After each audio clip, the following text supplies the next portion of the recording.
Good evening. I'm Laura for Stand Up Minnesota, and this is our series of Facebook Live town halls with the candidates for the DFL nomination for Governor of Minnesota.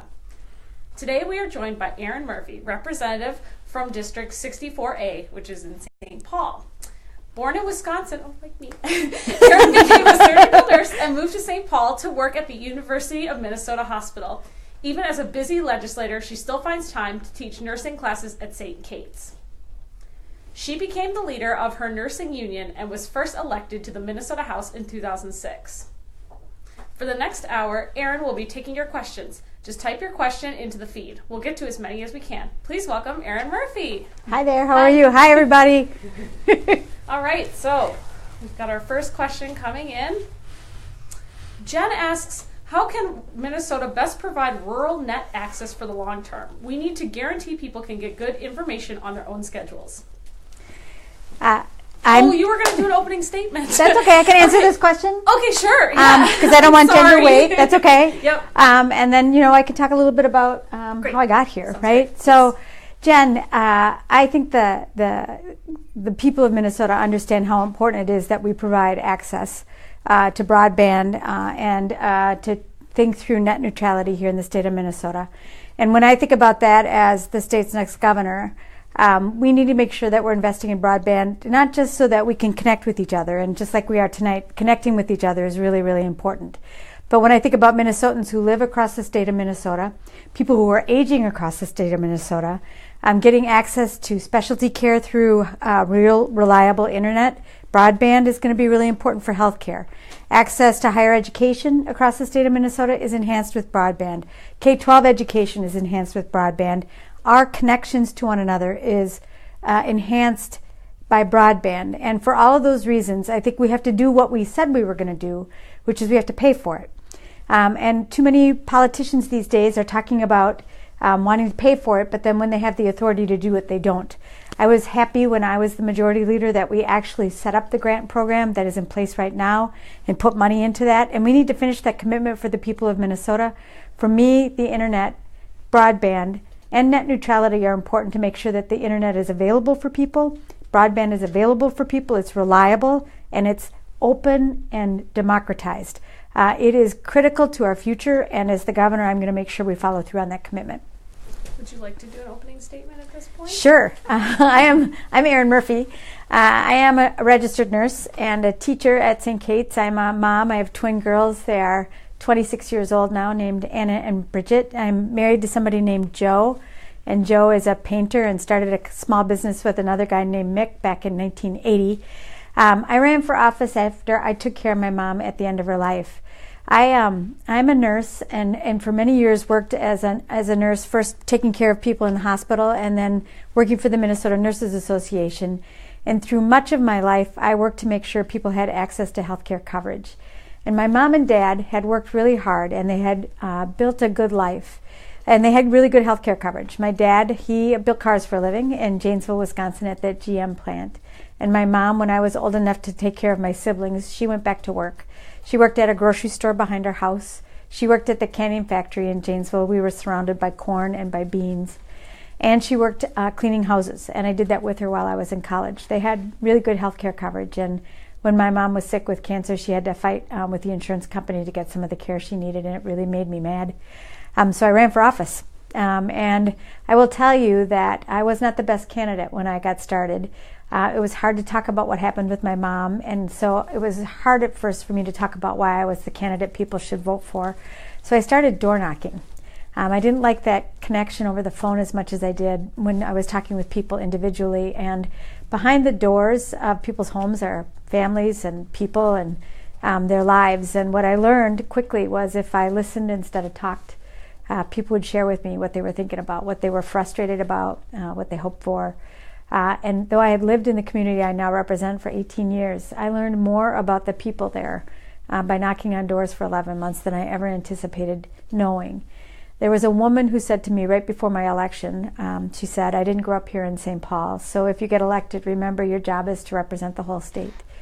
And I have taken that to heart and spent my last 11 years in office not only serving as a legislature and really, and I'm happy to say this, moving significant legislation as the majority leader in 2013 and 14, passing a very progressive agenda for the people of Minnesota and doing that and getting that done on time. But 11 years I've spent my time with Minnesotans in our communities all across the state. And I've been in our clinics and hospitals and schools. I've been in businesses, and I've visited mines and forests and farms and barns and farm fields, and I can combine both corn and beans. And Minnesotans are really good teachers. And with the time that I've spent, I have built, I think, a real connection, a devotion to the people of Minnesota. And that is more important than any zip code. I am committed to us and to our future, and I know that when we practice the kind of politics that improves people's lives, we can build a bright future for ourselves and for our families and for this state. And I want to do that with you as your next governor, and I'm really happy to join you tonight and to answer your questions. Thank you. Thank you. We have a two-part question from Shannon. She asks, where do you stand on the permitless carry and stand your ground bills? Do you support the gun violence protection orders bill? So Shannon, long before I was elected to the House of Representatives, I served on the board for Citizens for a Safer Minnesota, which was an organization working to end gun violence in Minnesota. It's now called Protect Minnesota. So long before I was elected, I had already started working on this issue because it's important to me as a mom and as a nurse and as a citizen. I wasn't happy when we passed conceal and carry, and I'm opposed to stand your ground. I don't want us to see any further movement toward permitless carry. I don't think that's good for us. I think it's important that we consider the gun violence protection orders bill and giving discretion to the courts to make decisions about when someone shouldn't be able to carry. I support the Second Amendment. It's in the Constitution. But that doesn't mean we can't come together to make sure we're ensuring people's safety by passing common sense gun safety legislation. The thing that is missing right now, I think, is a strong Minnesota voice at the table making decisions, and it is being overridden right now by a special interest group, the NRA. And the NRA has had a seat at the table, figuratively and sometimes literally, in Minnesota for too many years, and it's making it very hard for us to enact policies that Minnesotans support, like universal background checks. So as the governor, I want to make sure that I'm hearing from Minnesotans, and I know that there are people like my husband, who's a hunter and a gun owner, who very much supports the idea that we can move forward with common sense gun violence prevention measures here in the state of Minnesota. But we need the strong voices of Minnesotans all over the state to join us in that. And when we are able to achieve that and organize that, we will be able to move forward with this kind of legislation. And then I want to say one last thing. When I was the majority leader in 2014, we tried to pass legislation that created transparency around campaign finance in the state of Minnesota. There are groups that are spending money in and around our elections that don't have to disclose their donors. And we wanted to add transparency. There's a lot of money coming into our elections right now, and it's pushing Minnesotans away from the ballot box because they're getting really disgusted by the amount of mail and communication they're getting toward the end of an election. So we wanted to make sure that everyone that's participating has to disclose who they are and where their money's coming from, just like an elected official has to do when they're campaigning. And there were two strong opponents to that legislation, and one of them was the NRA, because they like the status quo the way it is. It keeps them at the table, and I don't think they should have a seat at the table. I think Minnesotans should have a seat at the table as we discuss these issues, and when I'm your governor, that's what's going to happen. Laura asks, do you support raising the gas tax to increase transportation funding in Minnesota? So transportation infrastructure, like broadband infrastructure, is critical to our future. And when I think about myself, especially when I was raising my kids, one of the most maddening things for me is when I couldn't get from work to my kids' school to pick them up on time because there was so much traffic congestion. And I know people all over the state rely on our roads, our bridges, and our transit to get their work done, to get work done. I met with the head of the chamber in Grand Rapids, Minnesota. And he told me when I was visiting with him how important he thought it was that we invest in transit in the metro area, because from his perspective, it was hard to get goods and services through the metro area right now because it's so congested. So from my perspective, it is important that we dedicate funding to transportation, to both roads and bridges and transit in the metro area and in greater Minnesota. And again, especially as I think about people aging across the state of Minnesota, if we want people to live independently and on their own for as long as they choose to, transit's going to be really critical to that all across the state of Minnesota. So I support a dedicated funding source to transportation so we can get the job done. When we dedicate the funding, the people who do that work will know that they have reliable work, and that's also useful for the people who do the work, for labor, because they know that the work that they rely on for themselves and for their families is coming their way. And yes, I support a gas tax. I've supported it in the past, and I will continue to do that. And I will look at other funding sources as well that are user fees, if you will, that support our transportation needs going forward. Nicole asks, what should companies provide when they are awarded tax and other incentives? We are selling our communities for less than a living wage. How is this acceptable? So I'm wondering if Nicole could just ask a little bit more. Sure. We can go to the next question and get some more clarification on what that question was about. Absolutely. That'd be great. So just takes a second for it to reload. So. Yeah. I just want to make sure I understand, because there are, certainly we just, thought about Amazon, and I don't know if she's talking about Amazon or if she's talking about other incentives. So great. Yeah. Raphael asks us, Governor, how will you address the racial disparity in our education system? Raphael, there are racial disparities across Minnesota. I know, and I'm sure you do, that we are experiencing the effects of structural racism and bias that we hold within ourselves here in the state of Minnesota. And if we look at data, we know that there are disparities in education, there are disparities in healthcare and outcomes, there are disparities in earning, especially for women of color, who earn less than I do and certainly less than white men do. And there are disparities in incarceration, in policing, in criminal justice. And from my perspective, that is not good enough for Minnesota and for our future. We are the second most unequal state in the nation, and we pride ourselves as people being the top of so many lists, and I want to be on the top of an equity list as well. In education, I think it's important to start at the earliest part of a person's life. I want to make sure we're investing fully in prenatal care. Home visiting is important, both from healthcare and from educators. And did you know that there are Minnesota educators visiting students' homes, which I think is an awesome expression of their commitment to their students and families. But it is a way for families and schools to be connected. It's a way to do a little extended intervention when someone's fallen behind. I've been a big proponent of pre-K. I've been the author of that legislation in the Minnesota House of Representatives, and we've started to move on that legislation, and I want to continue to do that as the state's governor. I also think it's important that we have more teachers of color in our classroom. And I just want to tell you this parallel story that I think is important here for why I think it's important that we have teachers of color in the classroom. The House of Representatives, our DFL caucus, is smaller as a result of the last election, but we are much more diverse than we've ever been. We are now 28 women and 29 men. We have 4 Native women, we have 5 people of color, and 3 lesbians in our caucus. And the result of that has been transformational. There are people with their own lived experiences at the table in the House of Representatives, inside our caucus, and it's transforming how we're thinking about issues, what we're giving priority to, and the arguments that we're bringing on behalf of people in the state of Minnesota.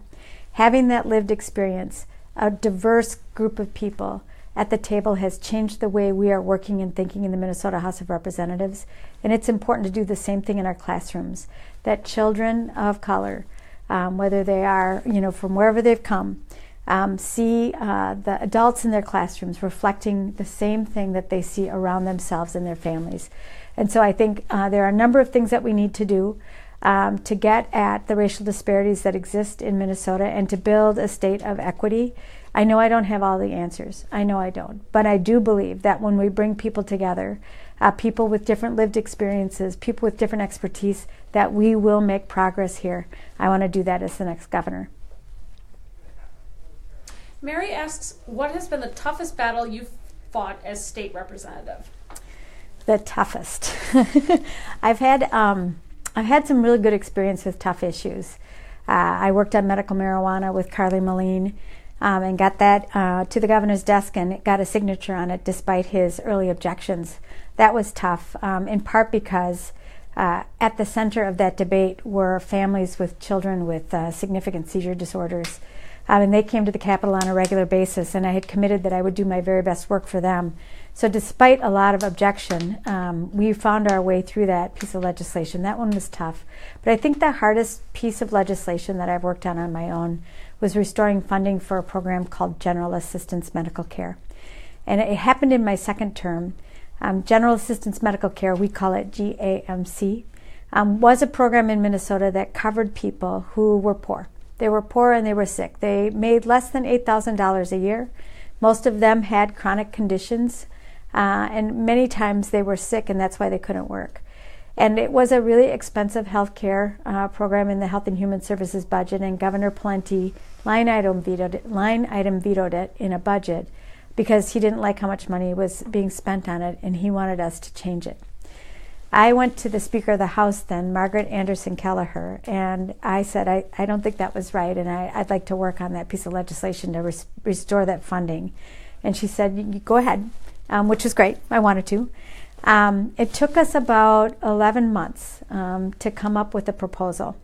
And in the course of doing that, a large coalition of sometimes strange bedfellows came together in support of this.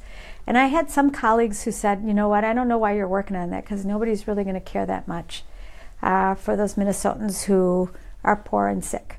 And maybe it's politically risky to take that issue on. But as we started talking about restoring the funding and what was at stake, because there were widows who weren't yet eligible for Medicare, who were poor and needed health care. There were homeless veterans that were being covered who didn't have access to health care through the VA, who were at risk of losing their health care. There were lots of people, lots of Minnesotans who were chemically dependent, that had chronic health conditions, and they were all going to lose their health care coverage, and we were going to lose payment to the providers who were taking care of them. And we started telling that story to the people of Minnesota, and Minnesotans said, yeah, you know what, we should take care of them. We should fix that. And that large coalition brought to bear their voices and the voices of the people who would be impacted to the state capitol. It was probably the most profound experience I had as an early legislator. I remember the day we took up the bill on the floor of the House of Representatives. There were a group of homeless veterans who had been coming to the Capitol on a regular basis and lobbying. And they were up in the gallery that day, suited up, if you will, and ready to participate from the gallery. And at the start of that debate that day, when I introduced the bill, I recognized them and said, you know, I wanted to welcome to the chamber this group of Vietnam veterans who were working in support of this legislation. And of course, the chamber erupted into applause. And they sent me a note before we finished the bill, and they said, thank you for calling to attention our presence. It's the first time we've been recognized by our government. I got 124 votes for that piece of legislation, and we sent it to the Senate, and they got a unanimous vote, and we sent it back to Governor Pawlenty, and he vetoed it again. And he said he vetoed it again because it still spent too much money. Now, we had cut the funding in half. So we were trying to figure out how we were going to care for people who were chronically ill without a lot of money. I was partnering with Senator Berglund, who is an expert, but also with Representative Matt Dean, who's a Republican. He's also in this race, surprisingly. And he's very conservative, but he and I shared the idea that we should find a solution to this. And so we entered into a negotiation with Governor Pawlenty, and we came up with a solution that was really, really inadequate. And when we each presented it back to our caucuses, his caucus was mad at him because he reached an agreement with me that spent too much money. And the caucus that I was a part of was mad at me because I reached an agreement with him and we didn't spend enough money. But we both felt it was important to pass it and put it into law so that there was a means of coverage for the people who were impacted. And we did that, and it got signed into law. And it became the funding for the expansion of medical assistance later that year when Governor Dayton was finally elected governor. In the passage of the Affordable Care Act, Minnesota was one of 5 states that was able to take advantage of the expansion of medical assistance. So the people that we were worried about got really good care once Governor Dayton was elected. That coalition that came together was powerful. And one of the things I agreed to in the legislation was something that mattered a lot to them. And there were a set of rules that were set up that I agreed to. I'm a first kid in my family, so I tend to follow the rules until I learn that the ones that you can break, if you will. And I'm in this negotiation, and we set up a set of ground rules, and I was the only one who followed those rules. And one of those rules was that we weren't going to talk to the people outside of the negotiating room. And so when I went back to the group to say, this is what we've agreed to, there was a really important provision that they cared about, and we lost it. And they were frustrated, but they understood how it happened, and they stuck with me. And that taught me a really important lesson about staying connected and communicating with the people outside of the Capitol. You need to have their support. You need to have their consent and their input all the way through the process. And I am grateful to have learned that lesson so early in my career, and I'm grateful for the forgiveness of that group, because they matter a lot to me, and we have stuck together as a result of the work that we did there. That's probably the hardest issue I've worked on. I will say that very few issues come to the legislature that aren't tough. If they weren't hard issues, they'd be resolved someplace else. So serving in the legislature, especially serving as the majority leader, being responsible for a caucus of 73 members, there are a lot of things that have pushed me and taught me to be strong and to fight for what I believe in. But over and over again, what I have learned in that is that Minnesotans care deeply about one another. And if we believe in our capacity to solve tough problems, we can find our way forward. And that's what inspires me about the opportunity to be the state's governor, because I believe in us. I have a lot of faith in us, and we have some tough challenges in front of us. And if we want Minnesota to be the state that it has always been, a place where you can work hard and support yourself, support your family, and live the life of your choosing, then we've got some work to do. And that's what I want to do with you. We have the follow-up from Nicole from her previous question. All right, Nicole. So, it was kind of a broad question. Companies that get tax incentives pay less than a living wage. They may or may not provide health care. All of this so communities can get jobs that don't pay the bills, essentially. Long question. Working people end up homeless, can't pay medical bills, have a hard time finding housing. And that's the end of that. So I guess we're looking for a reaction on that situation. So. I think first and foremost, when I got myself elected, when the people in 64A decided to send me into the legislature, one of the things I most wanted to do was fix healthcare. And it doesn't take you very long to understand if what you're seeking, if what you want as an end is healthy people. It's more than healthcare that gets you there. It is a safe place to live, a really great education, a good job that supports you, transportation, the infrastructure that supports our way of life and our economy. You need all those things together. And it was why, it was quickly evident to me that I had to focus on more than, Health and Human Services and the work that we do in that budget if we want to achieve that bright future that I like to talk about a lot. There are tax credits, tax incentives that go to companies for sure. I think that it is time for us to think through the tools that are going to support families in the current economy. We have a lot of jobs in the state of Minnesota right now that are service level jobs. They are not living wage jobs. And I think we have to think through why it is that we're relying on those service level jobs. And if that is going to be a continued part of our state's economy, then what do we need to do around that to make sure that people can make ends meet? What do we do to make healthcare more affordable? I think it's time for us to move to a single payer health system in Minnesota. And I would like to use Minnesota Care as the base for that, and do direct contracting with our providers and move the health plans out of the middle of that negotiation, because right now in Minnesota, too many of the health plans are more interested in their bottom line, and they are denying care as a means to protect their bottom line instead of protecting the health of people. And I think we can do a better job if we set up contracts directly with the providers. It's time for Earn Sick and Safe across the state of Minnesota, and it's time for us to raise the minimum wage. We need to make sure that we are using the tools of public policy to make sure that Minnesota is a place where if you work, you can support yourself. And part of that is looking at the incentives that go to companies. They do get incentives, tax write-offs for the health coverage. We should be thinking that through. But most important to me is making sure that work pays for people here in the state of Minnesota. And if companies are getting tax dollars in support or incenting the work that they're doing, then we should be asking them to step up and making sure that people are being paid for their work and they're earning enough to support themselves. Jordan wants to know how you as a Metro legislator are going to connect with voters in greater Minnesota. It's such a good question, Jordan. I mentioned at the beginning of this that I've spent a lot of my last 11 years all over the state of Minnesota.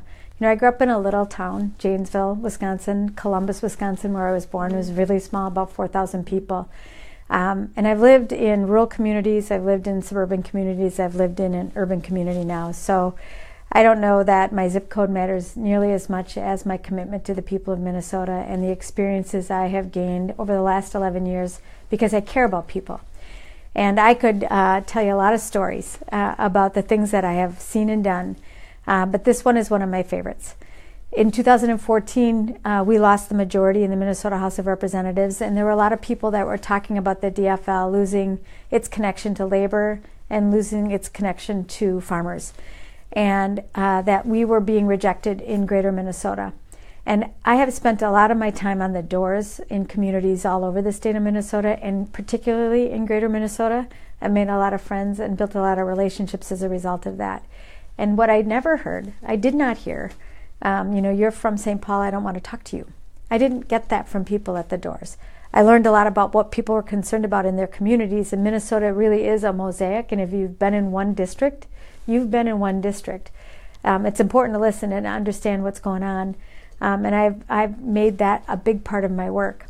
So in 2014, when we lost, I decided that I was going to try and go find out what I'd been missing. What did I miss in all those conversations that I've been having? So I went with a woman that I know who does a lot of work with small towns across the state of Minnesota, and we visited a bunch of more Republican districts. We went to Melrose, Minnesota, which is outside of St. Cloud. It's a pretty Republican district. I had a meeting in the community center with elected leaders, with the city administrator, with people who do health and human services and education, community leaders. And we talked about what was going on in Melrose. And after that, we all had lunch together. We went to the pub and had some lunch, and then we toured the dairy processing plant. There was a gentleman who was at each of those 3 meetings, and he was our guide at the dairy processing plant. He was so enthusiastic about the work that he's doing in that plant, and it was cool to see it, right? They do the magic of taking milk and separating into its component parts and then sending those parts out, and they make cheese and a variety of things with milk that comes from Minnesota farmers. And at the end of that tour, I asked if I could take a picture with him, and he said, "Do you know why I'm dressed in black today?" And I said, "I don't know why you're dressed in black today." And he said, "It's because I had to spend my day with a Democrat. But I'd like to have a picture with you because you paid attention and you listened." I think that's important. I think that is what's missing right now in our politics, and it is easy to divide us, whether it is by geography or by gender or by ethnicity or race or class. And when I think about the people of Minnesota who say, "I feel left behind, the issues that matter to me aren't getting heard," that's where we have to do our work. And I think because I continue to show up, I'm doing really well in greater Minnesota. And this weekend, there were 2 straw polls in greater Minnesota. One out in Granite Falls, I prevailed there. I won that straw poll. And one in Avon, Minnesota, which is outside of St. Cloud in the 6th Congressional District. I won that one too. I also earned the endorsement of Revolution, Minnesota. And I think that is a point, right? That is a demonstration that connecting with people, spending time with them, listening, building relationships, and standing up for what you believe in is the right way for me to win this race. Because we're building support across the state of Minnesota for an agenda that is about us again. It's time to put us back in our politics again, and I think that's more powerful than the place that I'm living in right now. Mary asks, do you think there's a rift in the Democratic Party between progressives and, quote, the establishment, unquote? If so, what does that mean to you? I think the DFL party has always been a big tent. And yes, I think there are rifts within the party, and those have always existed. I had lunch with somebody a couple of months ago. It was actually a few months ago. It was before the last election in Minneapolis, and he was lamenting about the fervor in the elections in Minneapolis, the city elections, and kind of wondering what was that all about. And the other person that was having lunch with us said, "Well, wasn't that how you came into politics back in 1968 in the anti-war movement?" And he started to laugh and he said, "Yeah, that's right. There were a lot of people that didn't understand why we were so upset and why we were engaging the way we were engaging, but it was important to me." And maybe that's the way I need to think about it. You know, all over the state of Minnesota, I am encountering young people and people of color who are frustrated with the status quo. They have more ambition for the kind of change that they're looking for, and action on climate change, action on student debt, action on sexual harassment and on health care, making sure it's affordable. And instead of walking away, they're engaging in politics, and in many cases they're getting elected. That is the natural progression of our democracy, and it's really good news. But for some who have been involved for a long time, it's a shift in power, and frankly, I think that can be upsetting sometimes. But that's the way this works. That's exactly how it works. We're lucky to live in a place where we can use democratic tools like elections to move an agenda. And I encourage everybody to engage, because that's how we do it. That's how we build our bright future. So yeah, there probably are some rifts. There probably always will be. But it's a democratic process, and when you engage, you can move an agenda. And that's what we have to do together.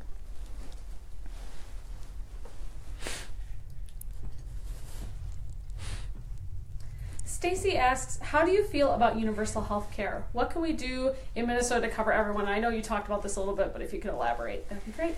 So, yes, Stacy, I would like to use Minnesota Care as the foundation for universal care for everybody.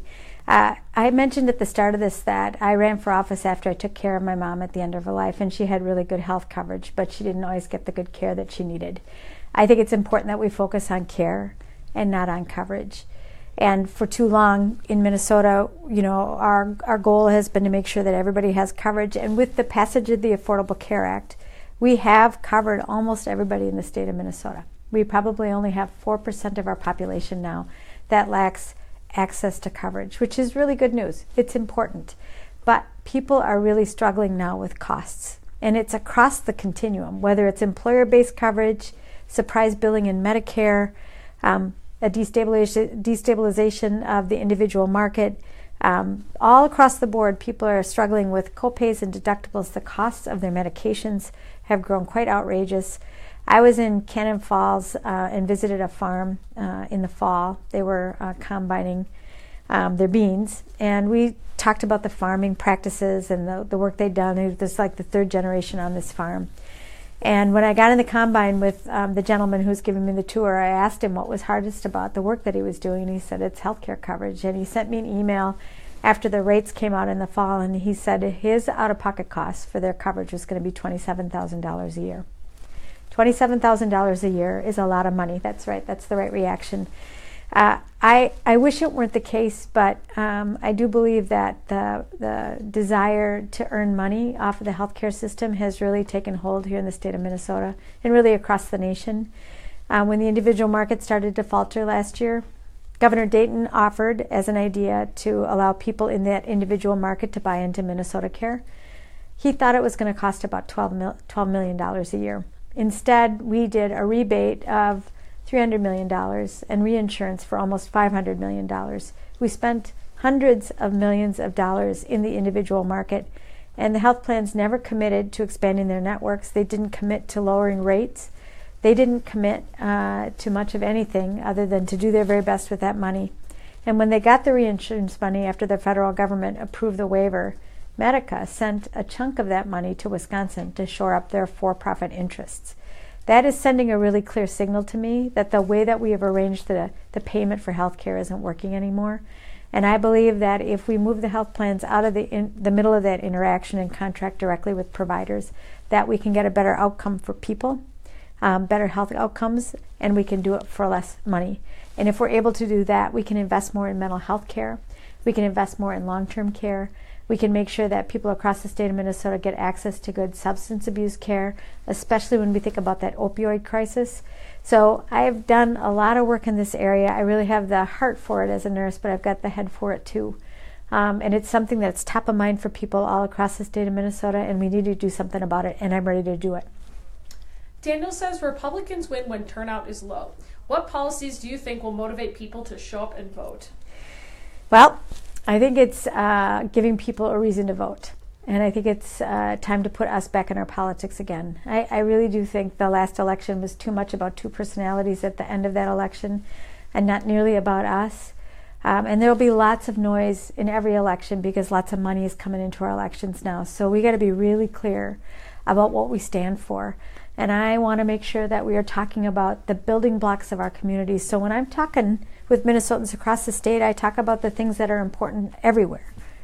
Strong public schools for our kids, right? They're important for our children, for our economy, and for our communities. People aren't going to move to a community if there's not a strong school where their kids can go to school. Healthcare you can count on. And as I've said now a couple of times, I'm a single payer proponent and want to move forward with that in the state of Minnesota. I think it's time to focus on the economy of our future to make sure that we're building Minnesota jobs. That has been our success forever, right? We're not great at importing jobs from other places, but we're good at building innovative jobs here in the state of Minnesota. We've got a real opportunity with a renewable energy economy. We're a state that heals people, we grow things, we build things. We should focus on our strengths and look ahead and build the economy and the workforce that we need for our future. I think it's important that we do our part to tackle climate change.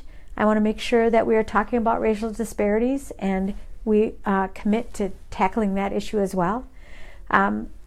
Whenever I think about our politics, we should be thinking about what matters to Minnesotans and to our future. And when we talk about those things and we build a campaign based on us, and I got into this race back in November a year ago because we wanted to build a strong foundation for this race, and we've done on our own more than 100 house parties all over the state of Minnesota, building the human infrastructure that is the foundation for a strong grassroots campaign. That's how you turn out voters, by connecting to people again, engaging in a conversation, listening. So you make sure that the campaign is populated with the things that are important to people, and you make it matter to them by connecting and caring about them. So I feel like we're on the right path to turn out the voters that we want to make sure that the Democrats can win in this next election. Voter turnout is really important. And the antidote to the money that's coming from the Koch brothers and other outside organizations like that is us. We have to hold on to our politics again. We have to hold on to our democracy again. We have to have the conversations like we're having tonight, continue to do the organizing that you have been doing for the last year since that last election. That is the foundation for the kind of politics that I believe in. That's why I'm so encouraged about this year. Nicole is concerned about the crisis in nursing and assisted living settings. There was recently some coverage in the Star Tribune about this. What would you do as governor to address this? I do think it's time for us to dust off and look at the regulations around assisted living facilities.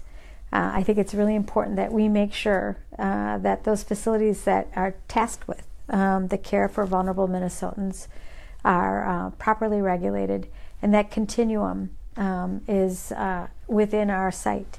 We have strong laws in Minnesota around vulnerable adults, around background checks, and about reporting. And I'm worried about what happened this year, especially the stories that I've heard about the Department of Health and their ability to deal with the backlog. It is important that those functions of government are fully funded. And, you know, as we found out when we heard about child protection and the lack of action around child protection and the safety of kids as a result, we appropriated $52 million into that process to make sure that the counties were able to do the job we were asking them to do. So I suspect we're going to have to spend a little extra money. But fundamentally for me, when I think about people who are aging across the state of Minnesota, I want to make sure that people are able to live the life of their choosing for as long as they can in their homes if that's what they choose. And that means flexing our ability to support people where families can't always step in.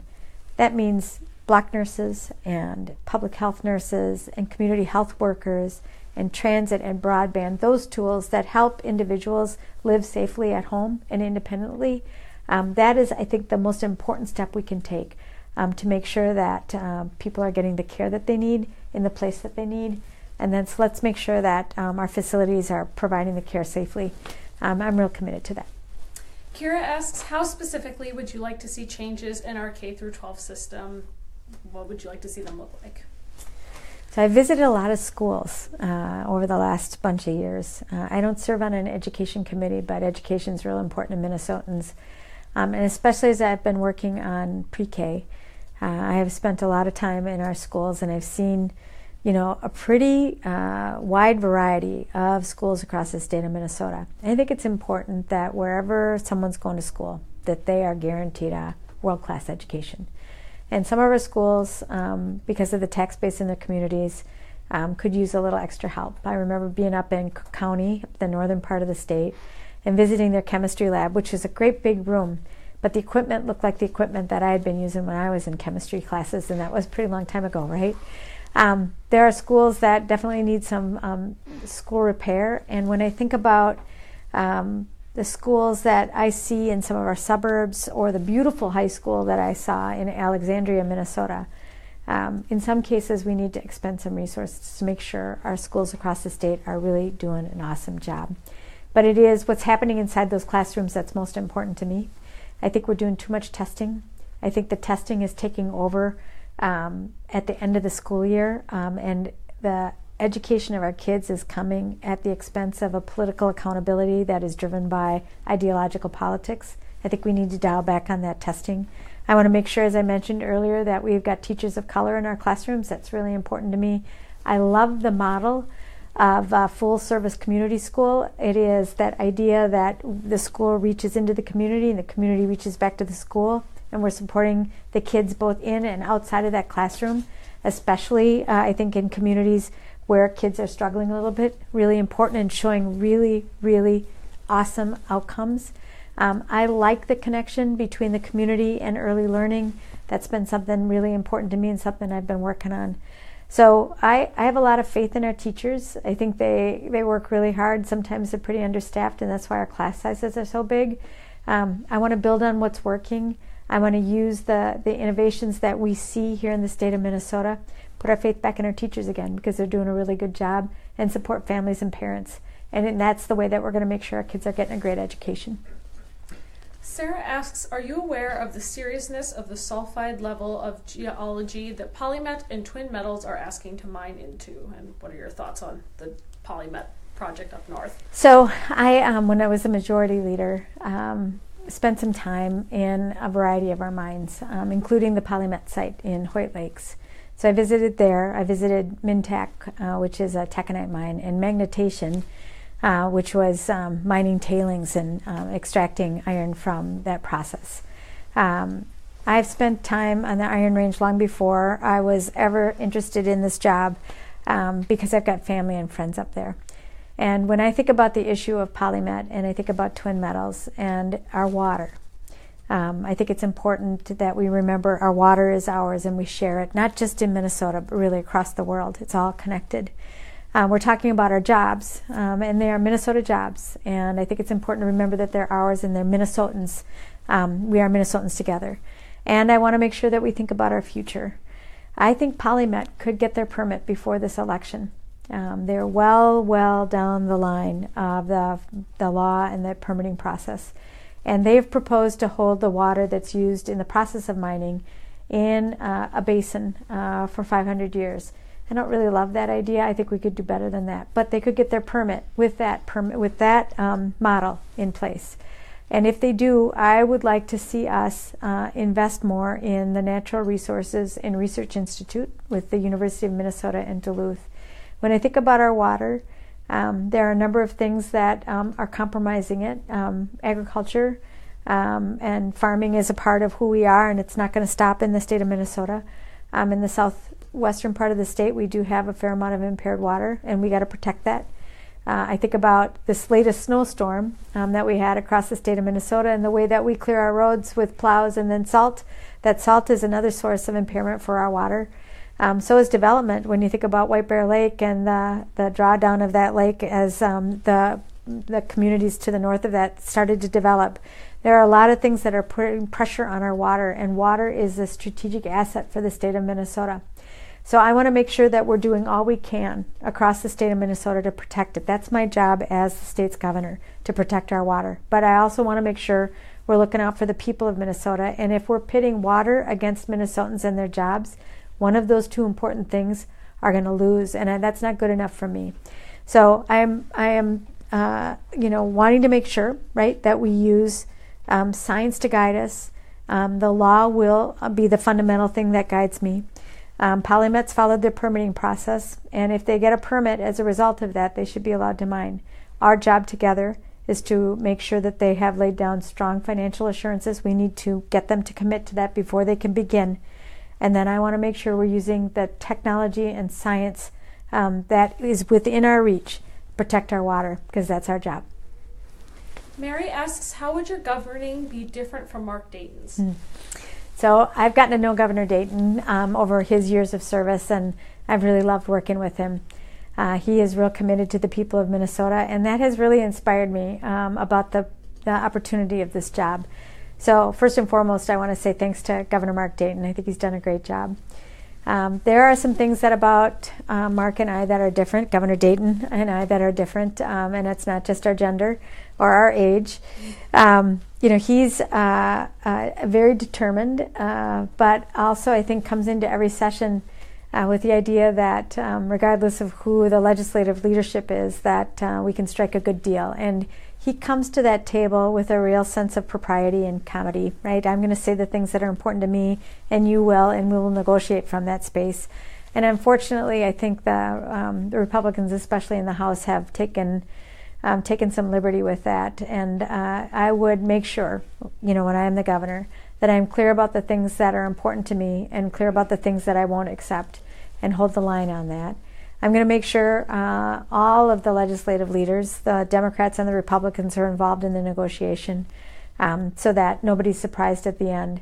I think it's important that when we reach an agreement that we agree and sign around those agreements. It's something that we use typically in negotiations. And I don't think the current Speaker of the House right now likes to sign those documents because he doesn't want to be held accountable for a decision that he makes inside the negotiating room. And then he can change his tune when he goes out, and that leaves Minnesotans perplexed and confused, and that's no good. So we're going to sign documents when we reach agreements.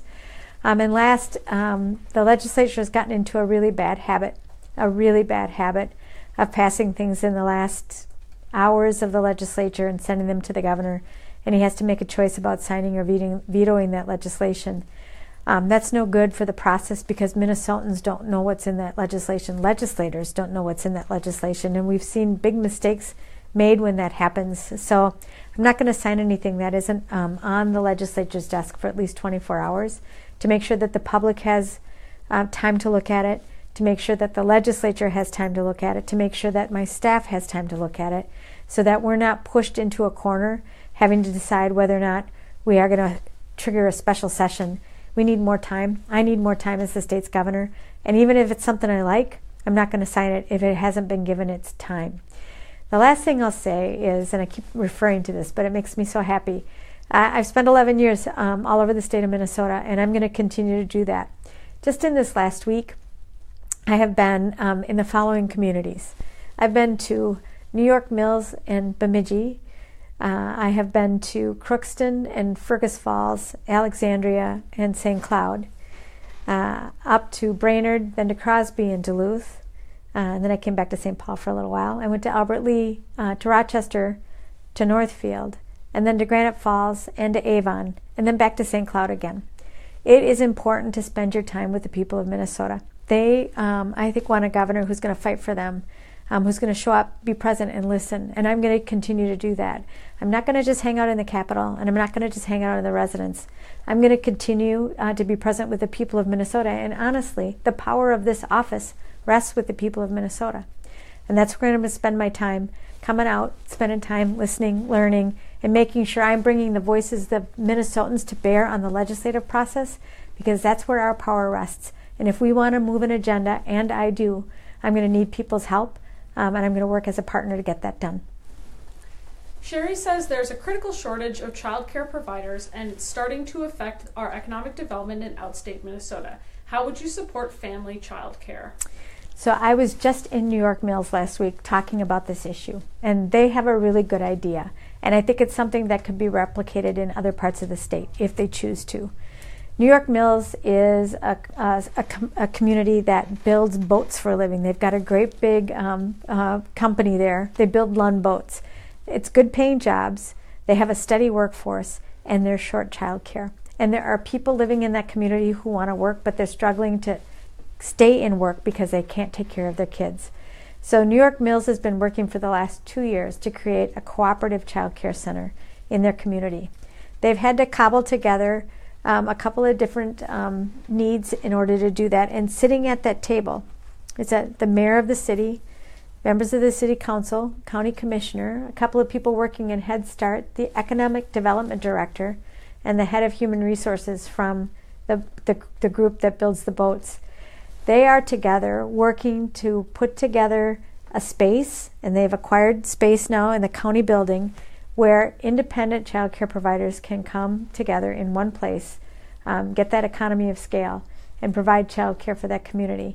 And not only do they believe that this idea is going to help them keep people employed at that location, but they also believe it's a reason why people will come to New York Mills to work. They have good jobs, they have health care, they have child care that's reliable, and a great way of life. And they're really upbeat about this idea. Child care is a complex problem. We know that most of the problems that come to us are. People who do child care don't get paid enough to do it. We have a waiting list in our sliding fee scale CCAP program. So we know that there are families waiting for child care, and this issue is exacerbated in greater Minnesota. I was really happy to spend a couple of hours with the people in New York Mills. What they need from the state is not very much. They need a little startup money and some bonding money to make sure that the facility works for them. We can help them out. They've got a good idea, and I think it's something we can do in other parts of the state, and it will help us solve that problem. Brett asks, what are the challenges of running for governor as a woman? There are challenges and there are advantages to running for governor. I think that's true for any of us. I think the biggest challenge for me is there hasn't been a woman yet. And so sometimes people ask me, well, could you win that race? Because nobody's ever done it before. And I said, somebody's going to do it, and it's going to be me. I think people are going to vote for me because they see in me a fighter, someone who has worked hard and earned her way, but someone who's really committed to our future and who's willing to work and fight for that. So, I think that it is a question that we get asked. There aren't very many women who have been elected to be the state's chief officer.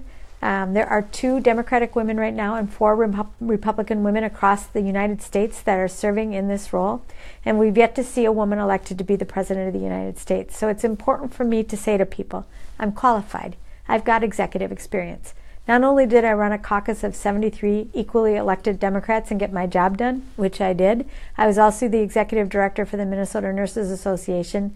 And before that, when I was a registered nurse, I managed a surgical suite. No easy task. I did all of those things, and it proves that I've got the executive experience to do this job.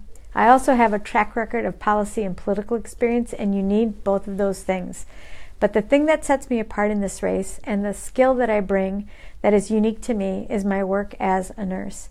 And as a nurse, you don't get to walk away from the hard stuff. You don't get to walk away from a hard patient, even if the choices in front of you are not the ones you want. You still have to go forward. You're involved deeply in the lives of people, and they entrust you with their life. So you are entrusted with something that's important. That's the same thing as when you are the governor for the state of Minnesota. Too often in politics, we like to walk away from the things that are hard. That's why we just saw a government shutdown. Gratefully, the government is going to function again, but that is a failure in leadership from my perspective, and it is time that we expect more from our government. I'm going to bring that same commitment that I do when I take care of somebody. I won't walk away from what's hard. I'm going to get my job done, make the decisions that are necessary to do the work of the people of Minnesota, and that's why I think I'm going to get elected. We have a 2-part question from Deborah. She asks, how can you address healthcare costs, especially tackling escalating medication costs? And what are your thoughts on Representative Baker's legislation to tax narcotics to pay for treatment programs and public awareness? So let's take the second part first. I am not familiar with Representative Baker's immediate proposal, but he's been doing a lot of work on opioids, and he's got his own personal experience there with the loss of a child. We do have a significant problem with opioids in the state of Minnesota. And not only is that a real problem for individuals, and we could step up our game in terms of treatment. We are short there in terms of funding for people with chemical dependency. But I think we also need to dig in and figure out how we solve the underlying problem of pain management. And providers right now are often tasked with treating people within 15-minute appointments and 15-minute increments of time. And sometimes providers, nurses, and doctors need more time with somebody to get to the root of the problem and understand how to treat that pain. It's sometimes easier to write a prescription. So I think we see across the state of Minnesota opioid crisis that we need to resolve, we need to pay attention to.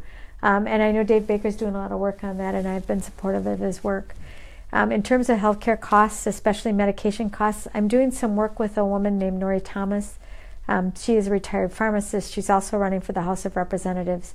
And she's got a good idea about a purchasing pool that I think we could try here in the state of Minnesota. In Oregon, they've done something similar to this, and they have been able to create a means to access for more affordable prescription drugs in the state of Oregon, and I'd like to follow their lead and see if we could do something like that here in the state of Minnesota.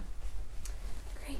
This is the last question for tonight. Okay. So, another question from Raphael, who asks us, Governor, would you support or oppose legalizing recreational use of marijuana in Minnesota? I support it, Raphael, and I support it for a couple of reasons.